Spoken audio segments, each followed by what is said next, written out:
Imagine that you're a computer programmer and it's what you do naturally. And you're great at it, you've had all the success at it, it's so intuitive and so normal to who you are. But then someone comes in one day and says, you're done. You don't get to think that way when you're here.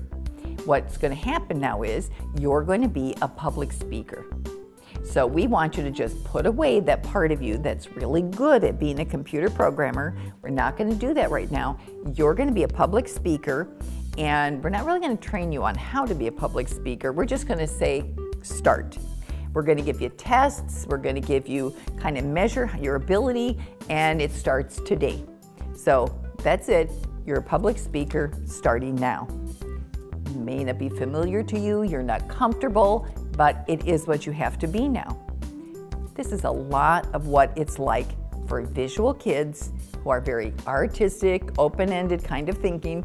They get to school and they're in a classroom which is very linear, they don't think the way a visual kid thinks. But you're in school now, we're going to test you and measure this part of you, and it is what it is. Our visual kids have got to have the arts because it's the way the right side of the brain works.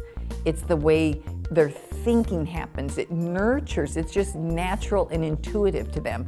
So we can have them think this way, the left side of the brain. They can develop these kinds of skills, but they have to do it while being who they are. And our current system's not working that way for them. And so they have to have art, they've got to have creative opportunities, they've got to be comfortable being able to be who they're made to be and using their mind the way their mind was made to be used. So if your kids, if they don't get art in school, they should, but you've got to get them in art programs, dance programs, whatever. At some point, these kids have to participate in the arts.